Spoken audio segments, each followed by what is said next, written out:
અમદાવાદમાં મેં એક રિક્ષા જોઈ, એની પાછળ નામ લખેલું સ્વામી કંઈક વાંહે જોવે છે, ક્યાંક જોડી જોઈ ગયા લાગે છે સ્વામી. આ એક જ દુકાનેથી છેતરાયેલા. હું આ મારે ઘરની વાત હું કોઈ દી નથી કરતો, હાવ તમને અંગત સમજીને કરું. હું પોતે મારા સાસરે ગયો ને, મારા સાસુ મને કે જગદીશ કુમાર લાખ રૂપિયાની દીકરી તમને દીધી. મેં કીધું ઉભા રહ્યો, 50,000માં પાછી રાખવી છે. પણ મારા સાસુએ જે જવાબ આપ્યો ને એ સાંભળીને મને ત્રણ દી તાવ રહ્યો. મારા સાસુ મને કે તમે તમારા સસરા જેવા જ લાગો છો. એક જમાઈ તો એટલો બધો કંટાળી ગયો, એને એના સાસુને ફોન કર્યો, સસરાને. જમાઈએ એના સસરાને ફોન કર્યો, એ કે તમારી દીકરી બહુ હેરાન કરે. પણ એના સસરાએ જે ફોનમાં જવાબ આપ્યો એ સાંભળવા જેવો. એના સસરા કે તમારા ઘરે 25 વર્ષથી જે કટપીસ છે ને એનો તાકો હું 52 વર્ષથી હંગરીને બેઠો છું. તમે જરાક મારી સામું જુઓ. જમાઈને એમ થયું કે આ તો મારા કરતા વધારે દુઃખી લાગે છે. પછી સસરા જીવ્યા ત્યાં સુધી જમાએ ફોન ન કર્યો. અહીંયા બહેનો પણ બેઠા છે. એક વહુએ હવારના પરમાં સાસુને દૂધનો વાટકો ભરીને આપ્યો. હવે કોઈ દી દૂધ નો આપે ને સામે આમ માગ્યા વગર વાટકો ભરી દીધો. સાસુ બહુ રાજી થઈ ગઈ. એને પૂછ્યું ખરું કે કેમ કોઈ દી ને આજ દૂધ આપ્યું. ત્યારે વહુએ કીધું બા આજ નાગ પાંચમ છે ને, નાગણીને હારું જેટલું પીવે એટલું. બીજો વાટકો દઉં બા કે જીવું ત્યાં સુધી દૂધ ન પીવું. અમદાવાદમાં એક રિક્ષા પાછળ લખેલું સાવન કો આને દો. આપણે રિક્ષાની પાછળ ફિલ્મના નામ લખે ને, સાવન કો આને દો. એક ટ્રક ક્યાંકથી આવ્યો ને ધાડ દઈને ભટકાણો રિક્ષા સાથે. એ ટ્રકની પાછળ લખ્યું તું આયા સાવન ઝૂમ કે. રિક્ષાવાળો પોલીસ સ્ટેશન ફરિયાદ કરવા ગયો તો જમાદારે ફરિયાદ ન લીધી. એ કે ઇન્વિટેશન તો તે જ આપ્યું હતું. અમદાવાદમાં મેં એક રિક્ષા જોઈ, એની પાછળ 8-10 નામ લખેલા, રમેશ ને સુરેશ ને મહેશ ને સવિતાન કવિતાન શાંતાન સગુણાન. મેં કીધું આટલા બધા છોકરા છે ને આ ધીમે હલાવશે. હું એની રિક્ષામાં જ બેઠો. પણ એણે જે રિક્ષા બગાડી, બમ્પ ન જોવે, ખાડા ન જોવે, પગ બહાર કાઢીને સાઈડ દેતો જાય. આમ વળવું હોય તો આ ટાંટીઓ બહાર કાઢે ને આમ વળવું હોય તો આ ટાંટીઓ બહાર કાઢે. મેં કીધું આ નહીં જીવ તો પહોંચાડે. એમાં એક બમ્પ આવ્યો ને હું જે ઉછળો છું, મારું માથું હુડ સાથે ભટકાણું. મેં રિક્ષાવાળાનો ખભો પકડી લીધો. મેં કીધું તારે આટલા બધા છોકરા છે ને. મને કે કોના છોકરા? મેં ક્યાં લગ્ન જ કર્યા છે. એટલે મેં કીધું પરિણો જ નથી તો આ રમેશ ને સુરેશ ને મહેશ. મને કે આપણી રિક્ષામાં જેટલા ગુજરી ગયા. મેં કીધું હવે ઉતારી દે બાપા, નહીં ઉતારી દે. કારણ કે એમાં જગદીશ આવી જાય એટલી જગ્યા હતી. આ કીધું આજને આજ લખે, પછી તો કાર્યક્રમમાં ખાલી એટલું જ બોલવાનું રહે કે આવવાના હતા. એટલે સાહેબ આવવાના છે, એમાંથી આવવાના હતા ન થઈ જવાય એટલા માટે તેને ઉતરી ગયો સાહેબ. એક ઠેકાણે હું એક ઘરે બેસવા ગયો, એક બેને ચા બહુ સરસ બનાવી. આ અમારા અનુભવ સાહેબ 2 કલાક 3 કલાક નહીં, હું આ બહુ ઈશ્વરની સાક્ષીએ કહું છું, સવાર સુધી અમારા અનુભવ આમને આમ બોલ્યા કરીને તો પણ ન ખૂટે એટલા અનુભવ 30 વર્ષમાં થયા છે. એક ઠેકાણે હું બેસવા ગયો, બેને ચા બહુ સરસ બનાવી. એટલે ચા સારી બની એટલે મેં વખાણ કર્યા. મેં કીધું બેન ચા સરસ બનાવી. પણ એમણે જે હામો જવાબ આપ્યો એ સાંભળવા જેવો હતો. એ કે મને ખબર હતી તમને આદુવાળી ચા ભાવશે, હાણસી ન મળી ને તો દાંતેથી ચાવીને નાખ્યું છે. પછી ચાનું હું થયું તમારે નક્કી કરવાનું. પણ સાહેબ અંજારની અંદર હું તમે બેઠા છીએ સાહેબ. કચ્છમાં અંજાર મોટા શહેર છે સાહેબ. આ તો ધર્મના માંડવા જેવું નગર અંજાર કહેવાય સાહેબ. જેસલ અને તોરલની સમાધિ અંજારની અંદર હોય. અંજારમાં વેલજીભાઈ ગજર જેવા સમર્થ લોક ગાયક આ અંજારની અંદર થયા હોય. અંજાર તો સાહેબ સ્વામિનારાયણ ભગવાનનું એમ કહેવાય કે 160 વર્ષથી આજે આ ચોથું મંદિર હોય અને 60 વર્ષથી ઘનશ્યામ મહારાજ જે અંજારની ઉપર પોતાના આશીર્વાદ વરસાવતા બેઠા હોય અને એ મંદિરનો સાહેબ સુંદર મજાનું ઉદ્ઘાટન ચતુર્થ મંદિરનું અહીંયા જ્યારે 7 દિવસનો આ મહોત્સવ હોય ત્યારે સાહેબ મારી પોતાની લખેલી કવિતા દ્વારા આ ગુજરાતનું કે કચ્છનું ગામડું કેવું છે એનું ચિત્ર તમારી સામે રજૂ કરું કે આપણા કચ્છના કે સૌરાષ્ટ્રના કે ગુજરાતના ખોબા જેવડા ગામડામાં જઈને હું તમે ઊભા હોય તો મને તમને શું જોવા મળે કે ધૂળ ઢેફાન પાણા હોય, ભીતે ભીતે છાણા હોય, ટાણા એવા ગાણા હોય, પણ ગામડામાં મળવા જેવા માણા હોય. સાહેબ ગામડાનો માણસ મળવા જેવો હોય. ધૂળ ઢેફાન પાણા હોય, ભીતે ભીતે છાણા હોય, ટાણા એવા ગાણા હોય અને મળવા જેવા માણા હોય. જ્યાં ઉકરડાના ઓટા હોય, બળદના જોટા હોય, પડકારા હાકોટા હોય, પણ માણા મનના મોટા હોય. સાહેબ માણસ મનનો મોટો હોય. માથે દેશી નળિયા હોય, વિઘાયકના ફળિયા હોય, બધા હૈયા બળિયા હોય ને કાયમ મોજે દરિયા હોય. જ્યાં હામૈયા ફુલેકા હોય, તાલ એવા ઠેકા હોય, મોભને ભલે ટેકા હોય, પણ એ દિલના ડેકા ડેકા હોય. જ્યાં ગાય ગોબરને ગારો હોય, આંગણ તુલસી ક્યારો હોય, ધર્મના કાંટે ધારો હોય, પણ સૌનો વ્યવહાર સારો હોય. અને ગામડામાં ડણકોને ડચકારા હોય, જ્યાં ખોખારા ખમકારા હોય, જ્યાં ભાંભરડા ભાંકારા હોય, પણ ગામડા શહેર કરતા સારા હોય. સાહેબ ગામડા શહેર કરતા સારા. આ તમે તાલી પાડીને વાતને વધાવી લ્યો છો ને એટલે ખરેખર આમ બમણા ઉત્સાહથી બોલવાનું મન થાય છે. અને ગામડા શહેર કરતા સારા હોય એનું પ્રમાણ તમને આપું. શહેરની સંસ્કૃતિ અને ગામડાની સંસ્કૃતિમાં બહુ ઓછો તફાવત છે. મારા કલાગુરુ પદ્મશ્રી શાહબુદ્દીન રાઠોડ સાહેબ પાસેથી વ્યાખ્યા મળે છે કે આ બે સંસ્કૃતિ વચ્ચે શું તફાવત હોય, ગામડાની સંસ્કૃતિ અને શહેરની સંસ્કૃતિ. તો એમણે બહુ સરસ વ્યાખ્યા આપી છે કે શહેરનો માણસ એમ વિચારે કે ભેગું કરીને જીવાય, જ્યારે ગામડાનો માણસ એમ વિચારે કે ભેગા થઈને જીવાય. બસ આટલો જ આ બે સંસ્કૃતિ વચ્ચે તફાવત છે. એક તમને તાલી પાડવાનું મન થાય, દિલથી તાલી પાડવાનું મન થાય એવી એક વાત કરું. આ કોરોના કાળ આખો પસાર થઈ ગયો, હજારો નહીં લાખો માણસો મરી ગયા. સાહેબ એક વખત એવા ભાવ સાથે સ્વામિનારાયણ ભગવાનને યાદ કરી અને એવા ભાવ સાથે એક વખત તાલી વગાડો કે કોરોનામાં લાખો માણસો મરી ગયા. ઈશ્વરની આપણા ઉપર કેવડી મોટી મહેરબાની કે આપણને જીવતા રાખ્યા. સાહેબ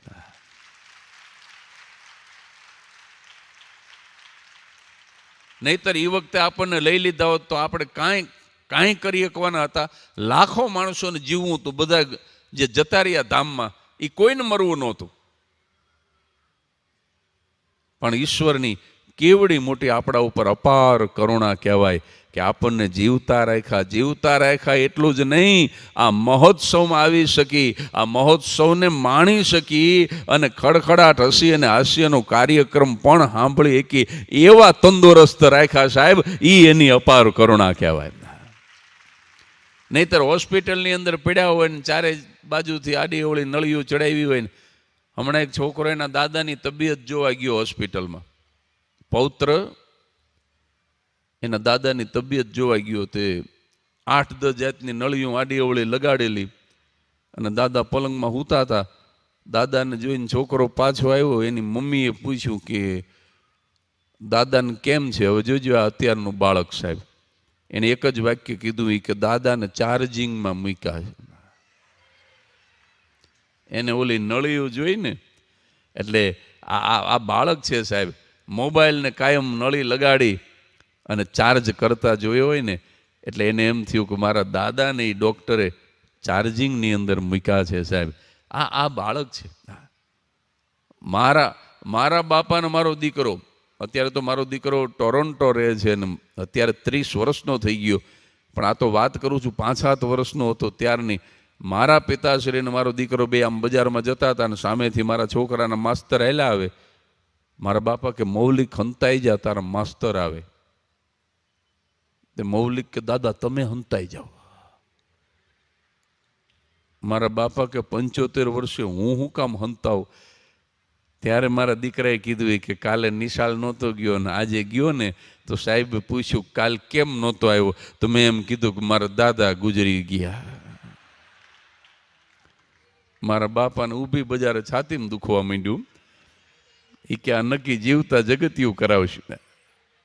આ અત્યારનું બાળક છે સાહેબ. હું ઇવનિંગ વોકમાં નીકળ્યો હતો. જો આ વોક ઉપરથી એક વાત સરસ યાદ આવી મને. આપણે રાજી ખુશીથી ચાલવા જઈએ તો એને કહેવાય મોર્નિંગ વોક. 5 પ્રકારના વોક છે. 5 ટાઈપ્સ ઓફ વોક. તમે રાજી ખુશીથી ચાલવા નીકળી જાઓ દરરોજ સવારે તો એ મોર્નિંગ વોક. પણ ડૉક્ટર તમારો કાર્ડિયોગ્રામ કાઢે અને પછી એમ કે હવે જો તમે ચાલશો નહીં તો ગુજરી જશો, અને પછી બીકના માયરા બૂટ નવા લ્યો ને ચડી સીવડાવો અને બીકના માયરા ચાલવા નીકળો ને, એને મોર્નિંગ વોક નો કહેવાય, એને વોર્નિંગ વોક કહેવાય. ડૉક્ટરની વોર્નિંગ પછી નીકળ્યા એ વોર્નિંગ વોક. અને આવી રીતે ચાલવા નીકળ્યા હોય, મમરાની ગુણ જેવું શરીર થઈ ગયું હોય, આડા ફાટ્યા હોય. અત્યારે ઓબેસિટી બહુ છે સાહેબ. ઓબેસિટી ભાઈઓમાં અને બહેનોમાં બંનેમાં પુષ્કળ. હા, એવા આમ લુગડામાં ન હમાતા હોય, મદનિયા જેવા થઈ ગયા હોય. અને બહેનોમાં શું છે, બહેનોમાં તમને કહું, જેમ રૂપિયા વધે ને એમ આડા ફાટે. જેમ રૂપિયા વધે એમ આમ ડાબે જમણે વધે. એનું કારણ શું? અમુક ઉંમર સુધી હાઈટ વધે, પછી હાઈટ તો વધે નહીં, પછી વધવું કેમ? એટલે પછી આમ ડાબે જમણે વધે. હવે આખું શરીર વધે એની યાર માથું તો વધે નહીં. આ શરીર વધે, આ ખોપરી ન વધે, માથું એવડું ને એવડું રહે. શરીર વધી જાય એટલે આમ પાછળથી જુઓ ને તો મોટા માટલા ઉપર ઝીણકું બુજારું ઢાંક્યું હોય એમ હાલ્યા જતા. હમણાં એક બેન વજન કાંટે વજન કરાવવા ગયા, કાંટા વાળો ઊભો થઈ ગયો. બેન પગનો મૂકશો, પગનો મૂકશો. ઓલા બેન કે કેમ? તો કે તમારો પણછાયો પડે છે ને એમાં 150 ગ્રામ દેખાડે.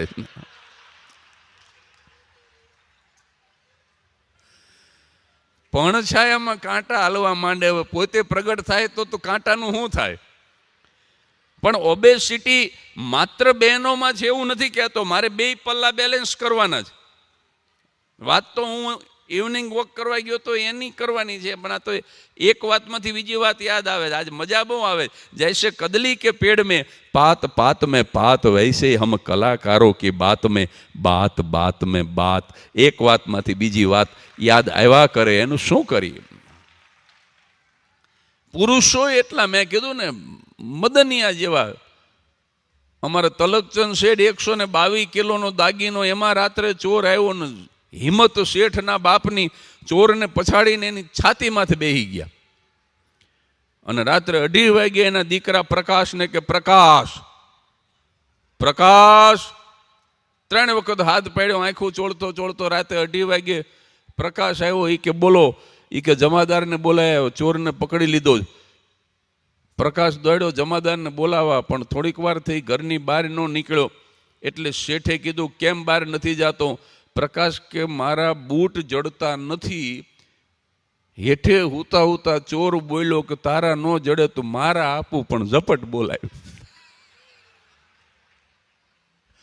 ચોરે એની મોજડી કાઢી દીધી. બોલો. એ કે મારી મોજડી પહેરીને જા, પણ ઝડપથી જમાદારને લઈ આવ્યું. કેમ?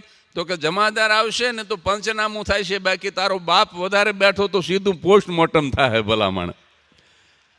એટલે આપણા શરીર આવા મમરાની ગુણ જેવા જાડા થઈ ગયા હોય. 3જા પ્રકારનું વોક. પહેલું વોક મોર્નિંગ વોક, બીજું વોક વોર્નિંગ વોક, પણ 3જું વોક મમરાની ગુણ જેવા શરીર થઈ ગયા હોય ને હાલવા નીકળ્યા હોય. ડૉક્ટરે કીધું હોય કે મરી જશો, બીકના માર્યા નીકળ્યા હોય, અને પછી આપણી સાથે કોઈ પુરુષ સરસ મજાનું સિમેટ્રિકલ શરીર હોય અને રાજી ખુશીથી ચાલતો હોય, કસરતને પહેલેથી જ એ પ્રાધાન્ય આપતો હોય, શરીર સરસ મજાનું હોય, એવું સરસ મજાનું શરીર જોઈ અને આ મમરાની ગુણ હાલતા હાલતા જે જીવ બાળે ને એને બર્નિંગ વોક કહેવાય. કોકનું સારું શરીર જોઈને આપણો જીવ બળે, કોકના બંગલા જોઈ અને આપણા ઝૂંપડાને બાળી ન દેવાય સાહેબ, એને બર્નિંગ વોક કહેવાય. બીજા 2 વોક છે પણ અત્યારે એમાં ઊંડું નથી ઉતરવું, સંતોનું સાનિધ્ય છે અને હું જે વાત અધૂરી મૂકી છે ત્યાં પહોંચી જઉં. હું ઇવનિંગ વોકમાં નીકળ્યો હતો. જો અત્યારના છોકરાઓ કેટલા ઇન્ટેલિજન્ટ, આ છોકરાઓ 2-4 રમે છે ને એટલે એના ઉપરથી મને યાદ આવ્યું. 5-7 વર્ષનો મારો પાડોશીનો છોકરો બેઠો બેઠો ચોકલેટ ખાતો હતો અને ઇવનિંગ વોકમાં નીકળ્યો. જો હું કાંઈ બોલ્યો નહોતો તો કોઈ જાતનો વાંધો નહોતો. મને શું કુબુદ્ધિ હુજી, મેં એને વણમાગી શિખામણ આપી. મેં કહ્યું બેટા બહુ ચોકલેટ ન ખવાય, તારા દાંત ખરાબ થઈ જશે. એ 5 વર્ષનું ટેણિયું, જો સમજદાર ઓડિયન્સ છે એટલે હું આ જોક કરું છું, તમને બહુ મજા આવશે. એ 5 વર્ષનું ટેણિયું એક જ વાક્ય બોલ્યું, મને કે મારા દાદા 105 વર્ષ જીવા. મેં કીધું ચોકલેટ ખાતા હતા? મને કે ના, પારકી પંચાયતમાં પડતા નહોતા.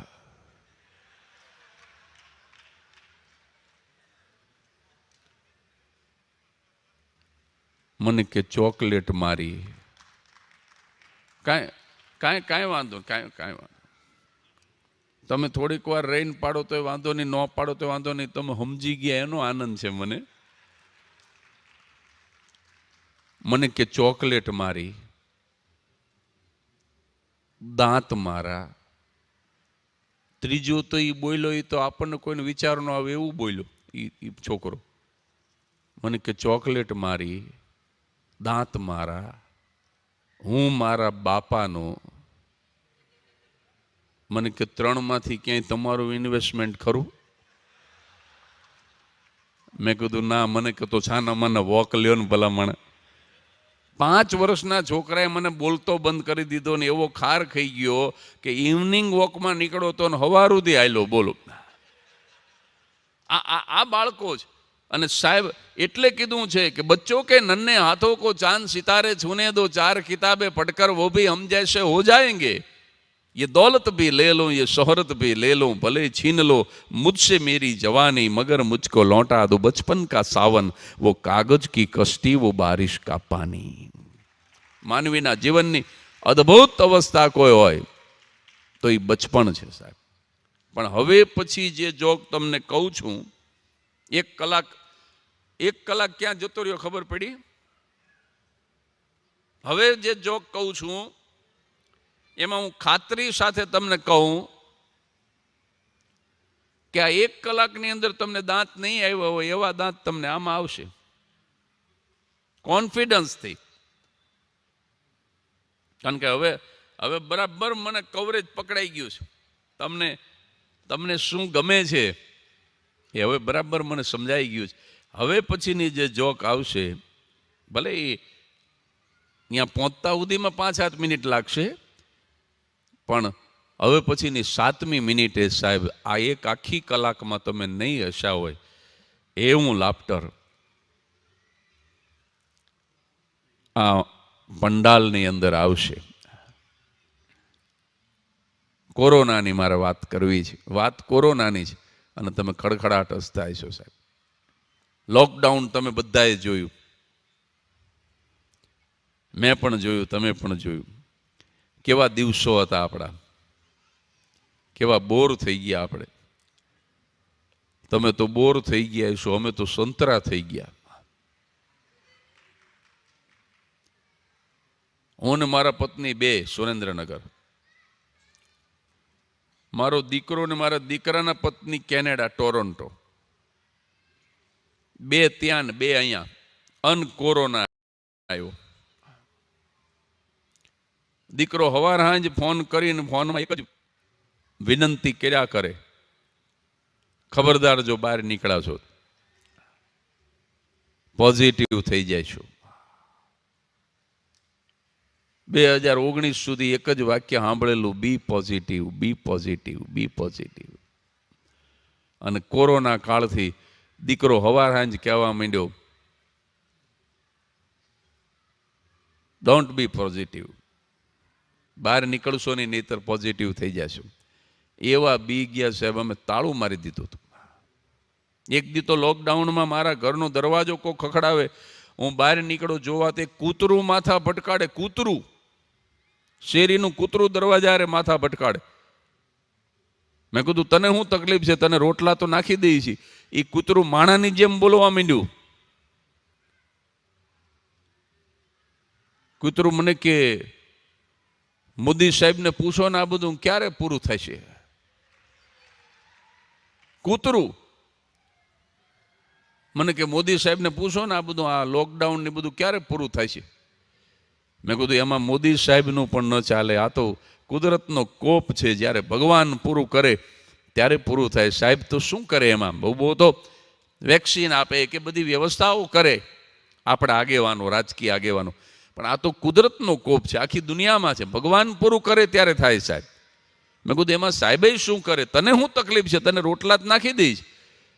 પણ એ કૂતરાએ જે જવાબ આપ્યો સાંભળજો, એ કે રોટલા તો નાખી દો છો, પણ 40 દિવસથી તમે કોઈ બહાર નથી નીકળ્યા, અમારી પેઢી પછી હાવ કઈડવાનું ભૂલી જાહે ભલા માણસ. અને એ વખતે મને સ્વામી એક જ વિચાર આવ્યો હતો, કૂતરાએ કીધું ને કે અમારી પેઢી હાવ કઈડવાનું ભૂલી જાહે, ત્યારે મને એક જ વિચાર આવ્યો હતો કે જો काटने वाले होते हैं वो अक्सर काटते रहते हैं, लेकिन जो बांटने वाले होते हैं वो अक्सर बांटते रहते हैं. કોરોના કાળની જે મારે તમને જોક કેવી છે હું હવે કહી દઉં. લોકડાઉનમાં તમને ખબર છે બધા બહુ કંટાળી ગયા હતા. એક દિવસ મેં મારા ધર્મપત્નીને કીધું કે કોરોના નહીં મારે, પણ આ કંટાળો મારી નાખશે, ઘરની બહાર ન નીકળાય. તો મને કે શું કરશું. મેં કીધું હાલો ને એકાદું સારું ફિલ્મ જોઈએ, કારણ કે બહાર નીકળાય એવું જ નહોતું. તમે કરો શું, ભગવાનના નામે કેટલા લ્યો તમે આખો દી. મેં કીધું હાલો ને એકાદું સારું ફિલ્મ આપણે જોઈએ. સાહેબ એક દિવસે લોકડાઉન દરમિયાન અમે લંચ બોક્સ નામનું હિન્દી ફિલ્મ જોયું, ઇરફાન ખાનનું. રાત્રે 9 વાગે ફિલ્મ શરૂ થયું, 12 વાગે પૂરું થયું, ટીવી બંધ કર્યું, સૂતા.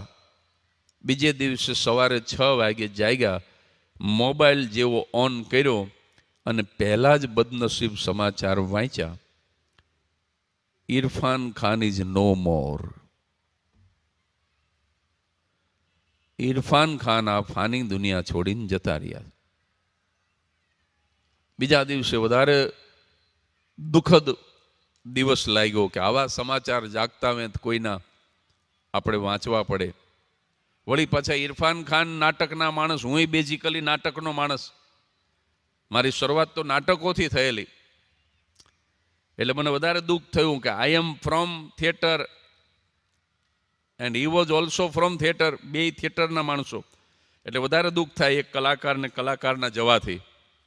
એટલે બીજા દિવસે થોડો વધારે ઉદાસ હતો. એટલે વેરી નેક્સ્ટ ડે, બીજા જ દિવસે મેં મારા ધર્મપત્નીને સાંજે કીધું, મેં કીધું આજે બહુ મન ઉદાસ છે, તમે હા પાડો તો આજે એકાદું એવું ચલચિત્ર જોઈએ કે જે હલકું ફૂલકું, એમાં કંઈ મગજ ન દોડાવવાનું હોય અને એમાં હાસ્ય અને મનોરંજન જ હોય, જેથી કરીને આ ઉદાસી દૂર થાય બીજા જ દિવસે. એટલે મારા પત્નીએ કીધું કે આ તમને એવું ગમતું હોય તો તમે એવું હળવું હાસ્યનું ચલચિત્ર લગાડો, જોઈએ આપણે. સાહેબ બીજા જ દિવસે ઋષિ કપૂરનું પ્રેમ રોગ જોયું, વેરી નેક્સ્ટ ડે. રાત્રે 12 વાગે ફિલ્મ પૂરું થયું, ટીવી બંધ કર્યું, સૂતા. સવારે 6 વાગે જાગ્યા, મોબાઈલ જેવો ઓન કર્યો, ઓન પહેલા બદનસીબ સમાચાર વાંચ્યા. તમને બધાને ખબર છે, ઋષિ કપૂર સાહેબ આ ફાની દુનિયા છોડીને જતા રહ્યા. તકલીફ ત્રીજા દિવસે થઈ.